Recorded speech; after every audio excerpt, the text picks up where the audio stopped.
dawn in the Japanese countryside 35 miles from Tokyo.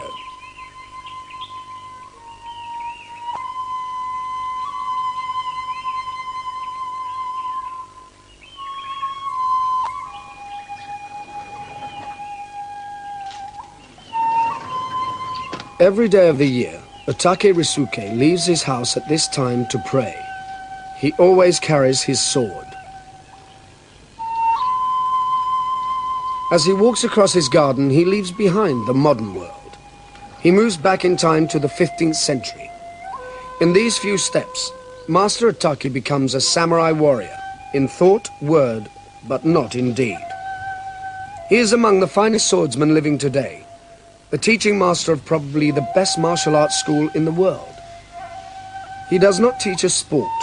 At this school, the students learn an art of killing that they will never use.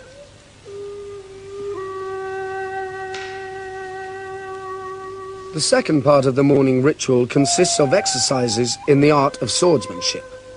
The Japanese call this iai-jutsu, the art of drawing the sword.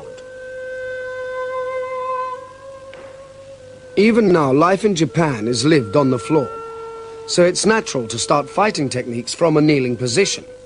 Also, at night, a kneeling person is harder to see.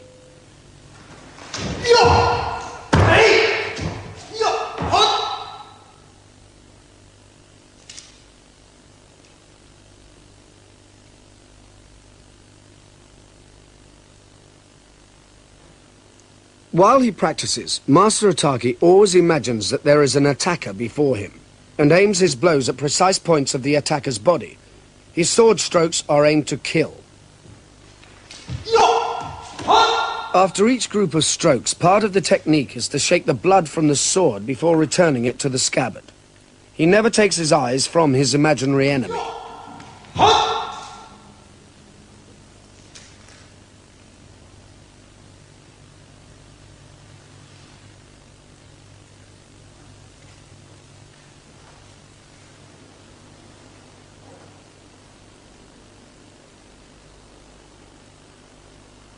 The exercises are planned to counter an attack from any direction.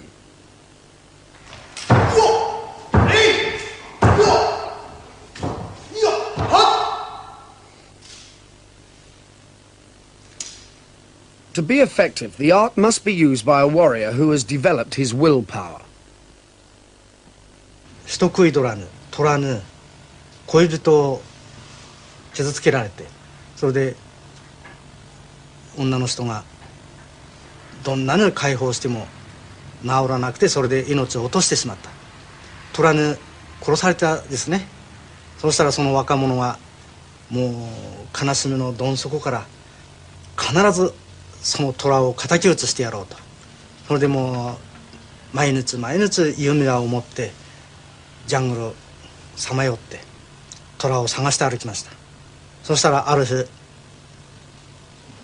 虎がジャングルの向こうに寝ているところが姿が映ったもんで、よし、この虎に違いないと、これが俺の恋人を殺した虎に違いないって言って矢をつがえて撃ったんですね。そしたら狙い誤ったずその虎に突き刺さった。そして2番目の矢をつがえてそろそろ虎のそばへ行ってみたら、なんとそれが虎ではなくて虎が寝ているのによく似た石だと。その石に矢が突っ立った。そしてそれが評判になって村人たちが驚いて、弓矢が石に突き刺さったんだ、これじゃあもう一回やってみろ。あとはもう何回やってもダメなの、ブーンってみんな跳ね返っちゃうね。それはやっぱりもう石であるということがはっきり分かってからだからダメなの。恋人の形だって言ってもう一寸不乱に矢を追いかけたので石に突き刺さったって。一寸岩をも通すという言葉があるね。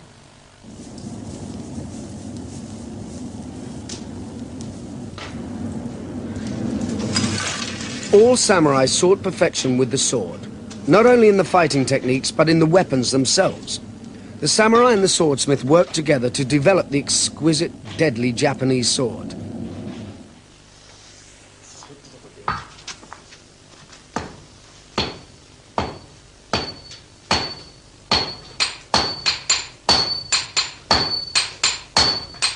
Sword making reached its peak of skill by the 14th century. The process starts with a lump of crude iron. It is purified by hammer blows and by pouring a liquid made from ash over it.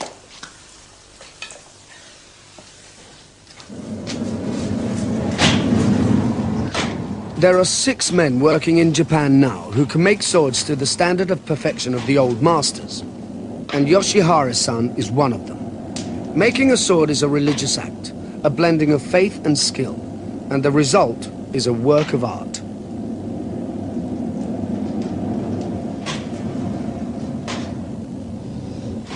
A blade made by Yoshihara-san is worth about £10,000. Most of them are bought by collectors, and to his regret, put straight into bank vaults.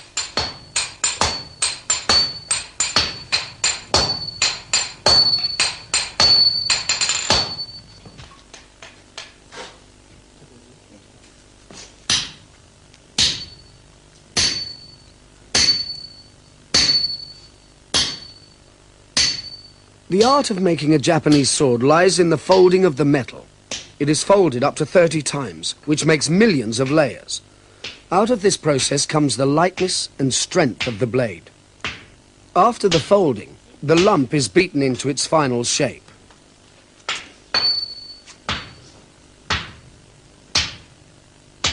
The swordsmith makes only the blade.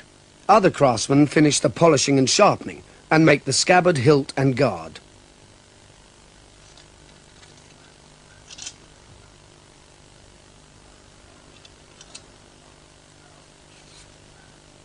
Master Ōtake's own sword is 600 years old, and the guard is 400 years old. Both were made by famous craftsmen.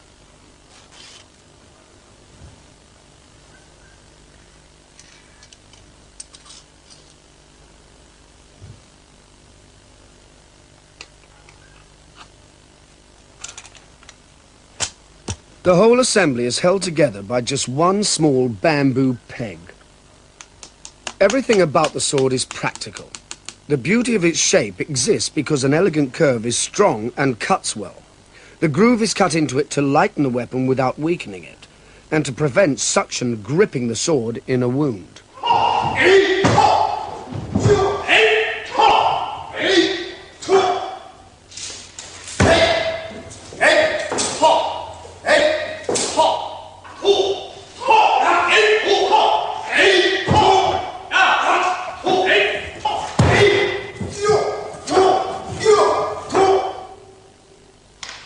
All teaching sessions at the school start with practice in the art of the sword. The students practice the exercises in their own time, but always watched by Master Ōtake.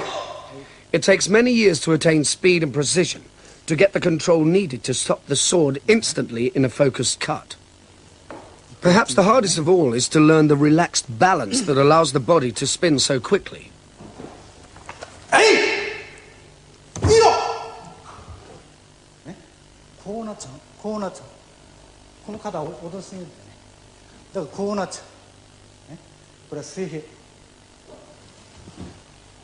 To practice the techniques of combat, the school uses wooden swords, bokken, so that a mistake does not cause injury or death.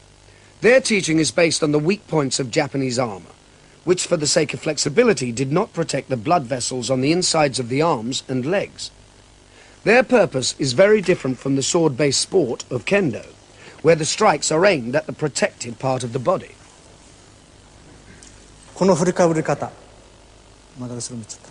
この振りかぶり方はこれで触らないの、これやるとぶつかるから、ぶつからないように巻き打つっていう上段ですね。そういうふうに、それで真っ向を切るようです。はい。面に来るやつを体をかわして首に入る。それを稽古ではこう受けますね。受けておいてパッ。人間の体は動脈全部この内側ね。だからこれを切るわけですね。だからこれを切るわけですね。これは草ずる鉄板、これは腐るね。だからこの間へこれ入る、ね、二段で取る。これは転んだ時ですね。戦場で血のね草ずるで足を取られて転んだ時は面切ったはずなのに腹つかれてね。それで立ちながらかわして顔面で、さらに立ちを回して腰にくる。それを体をかわしながら打ち固定、もう一人入れるくらい出ましたね。これを絡んでこの首くる、こう打ちます。これはもうつきますね。お互いの円で取る。それは今度首を打ちますよ。首、体をかわして固定、下から固定、さっと外して相手しながら両方つけるね。はい、これがまだ戻らないうちにこらえて。It takes Ōtake sensei many hours to explain fully the meaning of one pattern of cuts, and 13 seconds to do them at proper speed. To enable contact training without striking their training partner, they redirect some cuts to engage their partner's sword. Each strike is simultaneously attack and defense.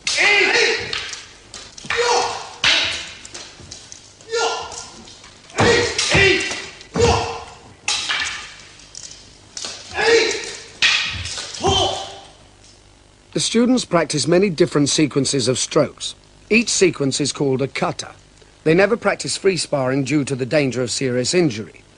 They always aim the blows at the weak points in the armor, although they don't wear armor except on special occasions.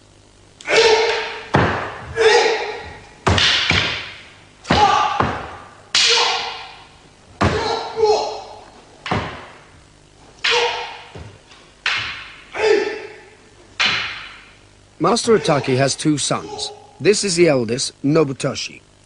Both have been trained all their lives and they are now both very skilled. The first katas they studied employ single swords. They learn the basic types of cuts, slashes and parries first, then move on to the finer skills in the more difficult katas.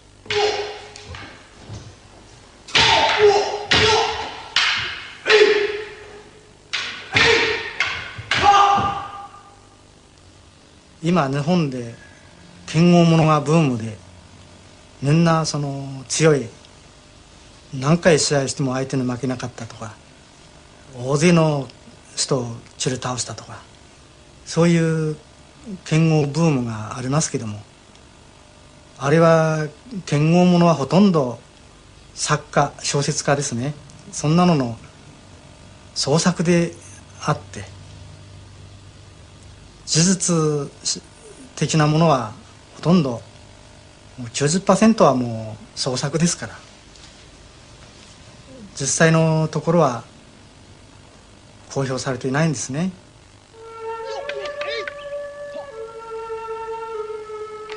The school has always been based in the countryside.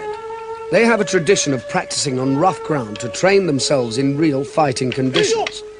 They train with a great range of weapons, halberd, spear, short sword and others, but always one of the pair has a sword.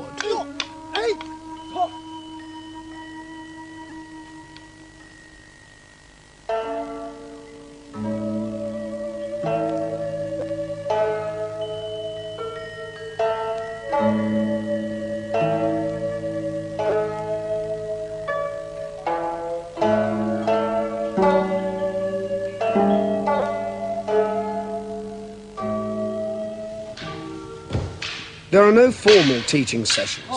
The students work in pairs, there being only room for 2 or 3 pairs at a time.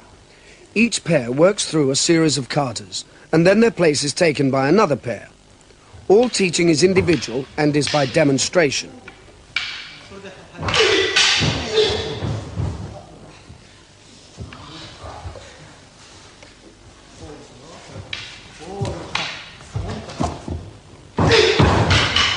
There are many schools in Japan that teach the samurai martial arts, more than 1,000 of them. However, in most of these, the techniques are so ritualized that it is hard to see them being used in a real fight. At this school, the oldest of them all, they are still truly martial. The students are not allowed to forget that men died to learn what they are being taught.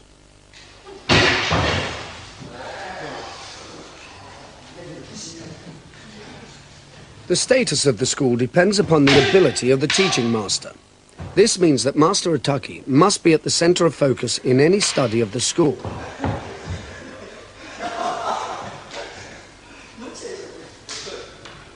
Yet he dislikes such a concentration on himself. For him, it is the school that is important. He sees himself as the servant of the teaching and knowledge preserved by it. The school has great status in Japan. It's an intangible cultural asset, a sort of living national trust property.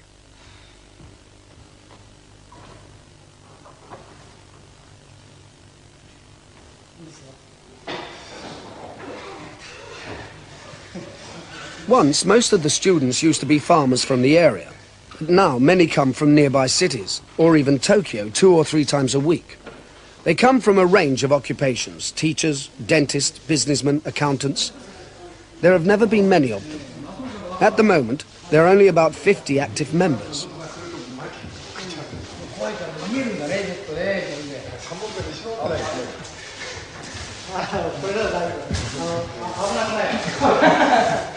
The school has always accepted any student who was prepared to study seriously. Though all the teachings were once secret, there was never any question of limiting the training to the Japanese hereditary samurai class. Students pay a small fee to join and an equally small regular contribution.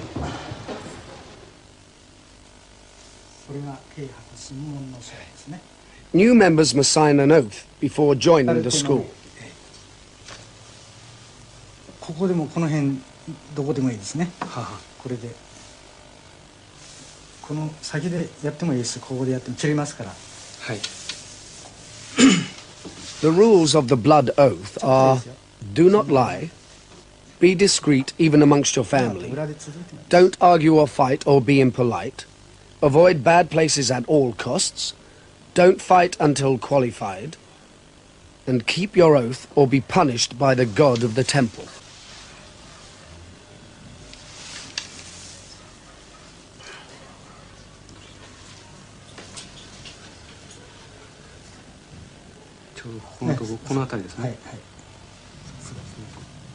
The rules of the blood oath, like everything else about the school, were laid down by the founder, Master Choi Sai.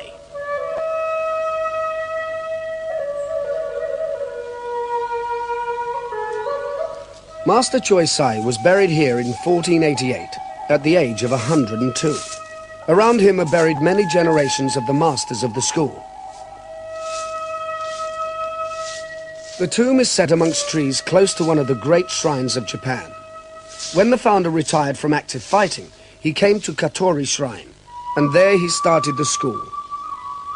He said that the teachings came to him by divine revelation after long meditation.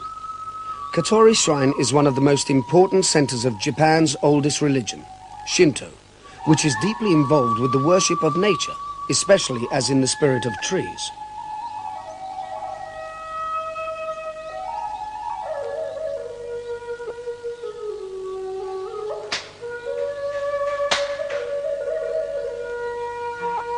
It was in the open spaces of the shrine that the founder taught, and it's from the shrine that the school gets its full name, Tenshin Shōden Katori Shintō-ryū. The founder was a Buddhist, but there is no conflict for a Japanese in worshipping at both Shinto shrines and Buddhist temples.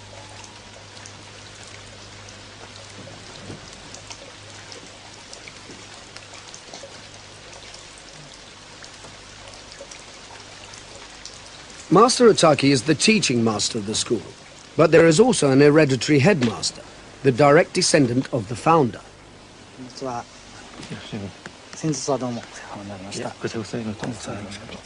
20 generations separate him from his ancestor.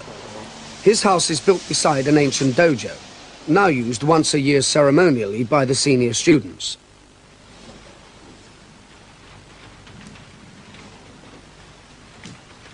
In it are the statues of the founder and his wife.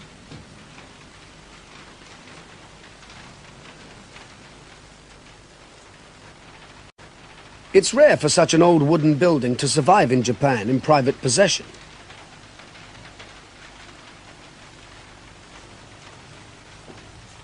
For Master Ōtake, the continuity of the school proves the rightness of the founder's teaching.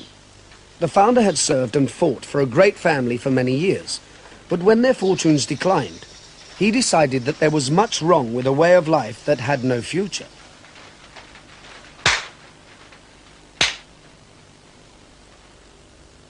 When he retired to Katori Shrine, he taught that the art of the sword is the way to peace.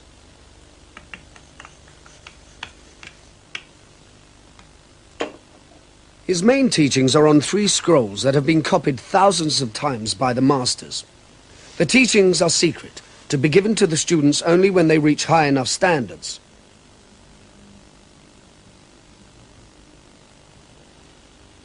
The master gives the first scroll after about 5 years, the second after 10 years, and the third is given only to the most advanced and dedicated students after more than 15 years, but then only if they are more than 42 years old.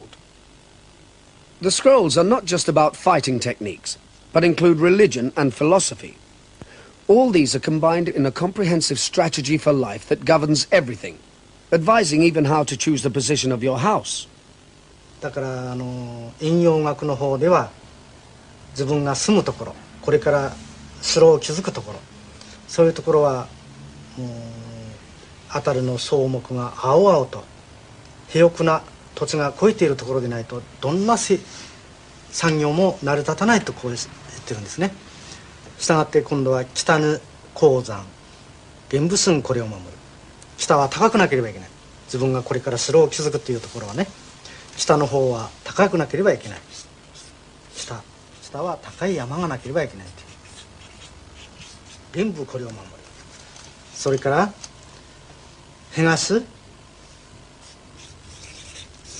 東は流水ね、流れ、清涼順これを守る。それから南は開けていなければいけない。南の山があってはいけないんですね。南の田野、広い田野、南は開けて陽光、太陽の光がよく受けなければいけない。それから盗の大道ですね。盗の大道、白虎順これを守る。それが玄武寸、清涼順、朱雀順、白虎順と。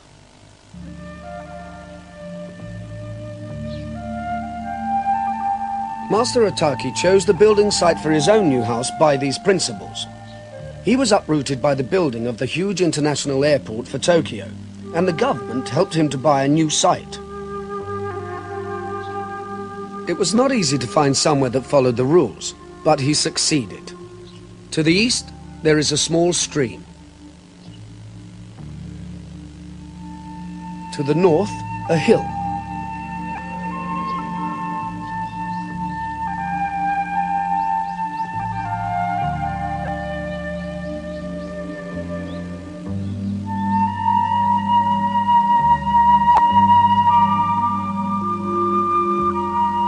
There are open fields to the south, while to the west there is a road. These same rules were used to determine the site of the Emperor's Castle in Tokyo, and many other important sites in Japan. The school has always drawn strength from its country setting.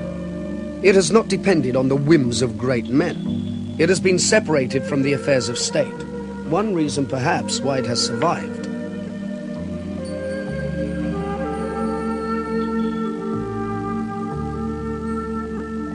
Master Ōtake himself was a farmer until he retired to concentrate on the school.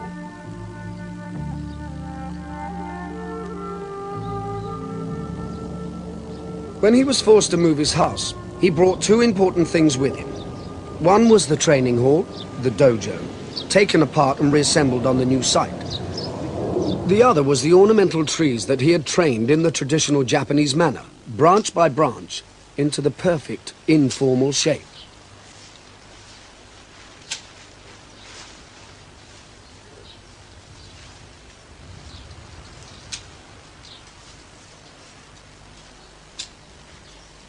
He is a deeply traditional Japanese, and therefore his new house is built on the ancient pattern. He lives in it with his wife, a son and his wife, and a grandchild. トンタッチバトンタッチはいバイバイ The young Ōtake began to study at the school during World War II. As a young Japanese, he knew that he would be asked to die for his emperor, and he did not know if he had the strength to do that. He heard about the school and went there as a student to see if they could teach him this sort of courage. After a rather dull and brief military service, he returned to the farm and continued as a student of swordsmanship.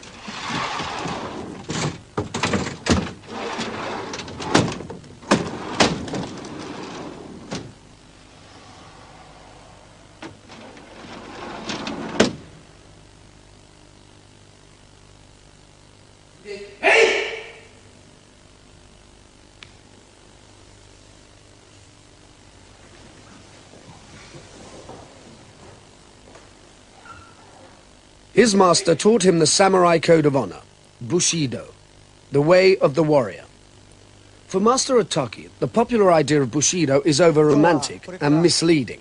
武士道とは死ぬことと見つけたるなんて言います。武士道っていうのはただ死ねばいいじゃないんですね。だから外国の人には武士道っていうと腹切るが武士道だと言われていますけども、物事をやることにおいて一味を捨てて酢をかけてやれっていうことなんですよね。誤解しやすいです。あれはただ死ねばいいんじゃないですね。物事をやったことにおいて失敗したら俺は腹を切って申し訳のために死ぬんだ、それじゃあ何にもならないわけですね。そんならばそんな無責任な話はないんですよ。本当はもしやることにおいて失敗したならば生きて恥をさらしても生涯かけて償わなきゃならないです。その失敗したことについてね。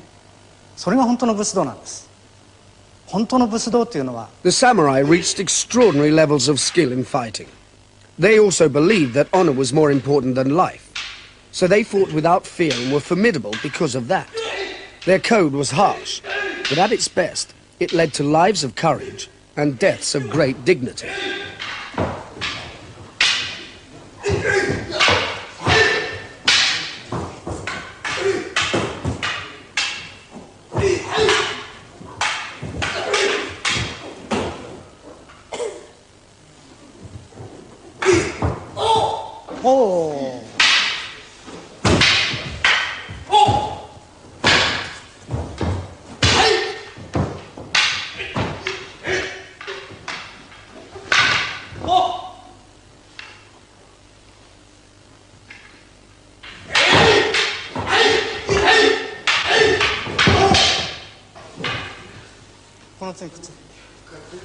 To be a great swordsman required more than physical skill and willpower. Amongst the subjects that they studied was a special mystical form of Buddhism. They used it in a practical way, weaving spells to cure illness and to defend against death in battle. Master Ōtake is well known as a healer. Many people come to him for treatment.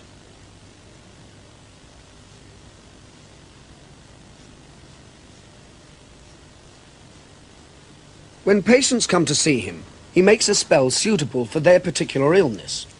The drawing is a shorthand for a complex set of gestures. 日本の軍学標本の中には日教ですね。日教が多分に密着されています。それは第一番の兵法の中に出てくるものが九字の円というのがありますね。九字9つですね。九字の円というのがあります。これは輪表当社海順立在前9つですね。この9つの円像、これはインド伝来のものであってムドラーと言いますね。サインです。輪これね一つ一つまた真言が入ってます。ウンバイスラマンタヤソワカウンイシャナヤインタラヤソワカというような全部ダラーヌ真言が入ってます。呪文ですね。レンイシャナやインタラヤソワカというような全部ダラーヌ真言が入ってます。呪文ですね。レンピョ Each position of the hands is another prayer, and all 9 together make the spell. 海、準、列、在、前。これが9つ。これが9時の円ですね。そしてこれが頭円、地剣の円、頭円。There are 2 ways of making the spell, either by making the hand prayer shapes or by drawing lines, each line representing one of the hand positions. It is then necessary to focus the spell, and that is why the 10th character is used. 5つを入れてやるのが兵法十図の方。十図の方ね。十図の方。兵法十図の方。例えば船に乗るとき、船がひっくり返っても自分は助かるというの。それは。So for protection against drowning in a shipwreck, the warrior drew the spell on his hand and then wrote a 10th, water character. 竜っていう八大竜の竜っていう。In battle, the warrior did the same to protect himself. Master Ōtake thinks that the idea people have of fighting warriors as Zen Buddhists is quite wrong. To follow Zen is to spend many hours in contemplation, which he feels is quite unsuitable for fighting men. They needed a practical religion that could put them quickly into the right frame of mind to fight. To complete the cure, the magical spell is stroked over the patient. She must then take it away, place it on a riverbank, and walk away without looking back.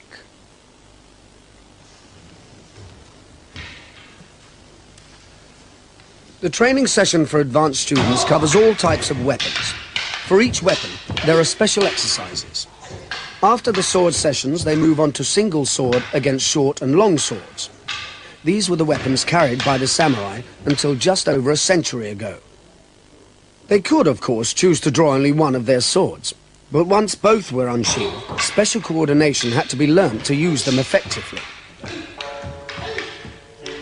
Crossing the 2 blades is a way of blocking an attack without damaging the blades, and from there either sword can be brought in to cut the opponent down.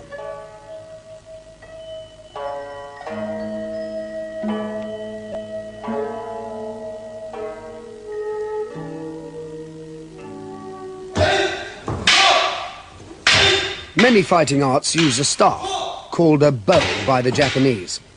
It is a brilliant weapon when handled by a master. The problem for a swordsman fighting against a longer weapon is how to get past it and reach his opponent.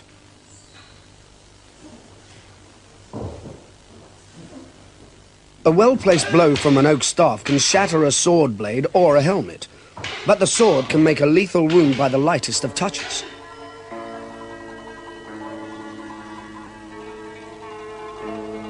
Encircling the sword blade with the tip of the staff can flick the sword out of its owner's hands. The fighter with the staff must, however, always stay out of reach of the swordsman, since he has no close-quarters defense.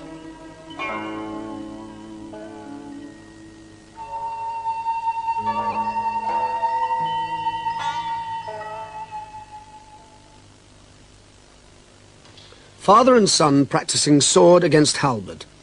These are the most spectacular and elaborate katas of all. The halberd is a deadly weapon, heavy, as sharp as a sword, and able to reach the weak places in armor from a distance. No good swordsman would permit this, and yet he must move in to attacking range. Because of the length and weight of this weapon, it is held in the middle for balance.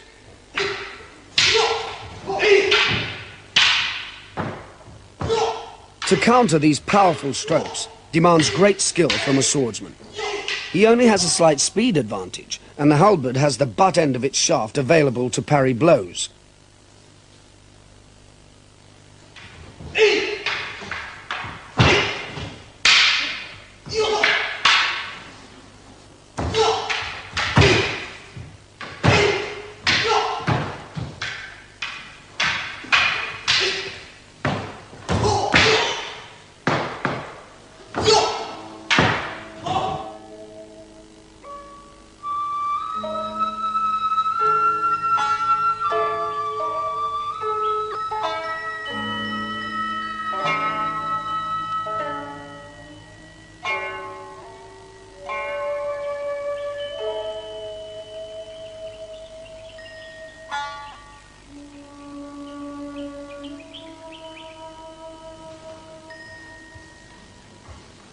The warrior's problem when fighting the long spear is different.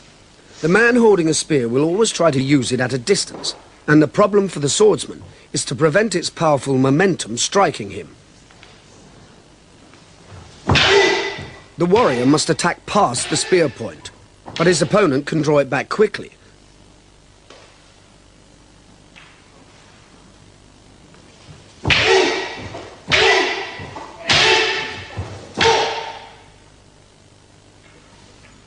Master Ōtake uses his full willpower and energy to fight his way through, but even then it is difficult to close with the spearman, who retreats.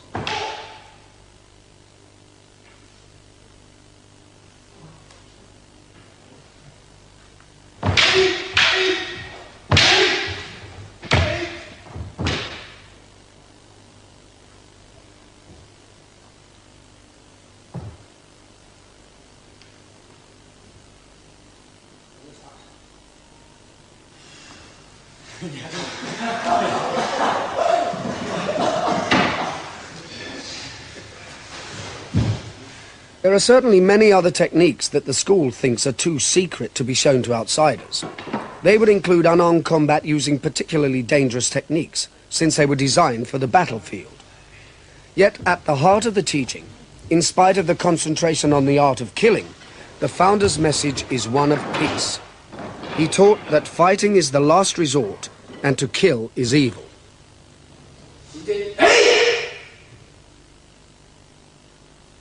それと有名な熊笹の教えという教えを残しています。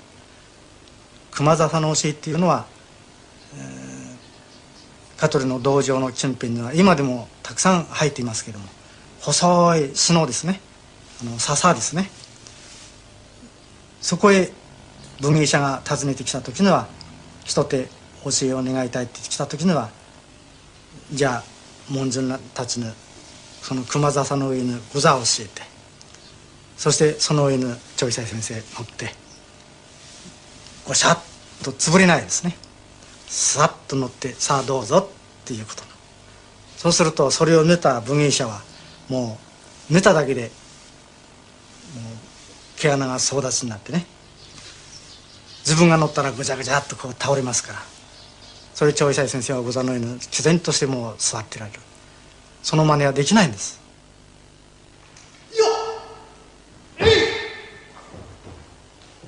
Master Ōtake despises the samurai who went around searching for fights and triumphantly killing.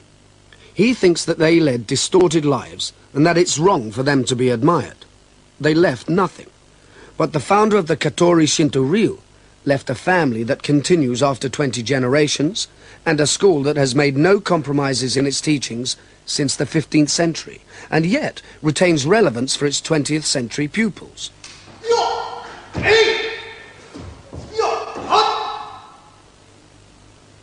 The balance between the art of killing and following a moral way of life is one that many masters of fighting arts maintain.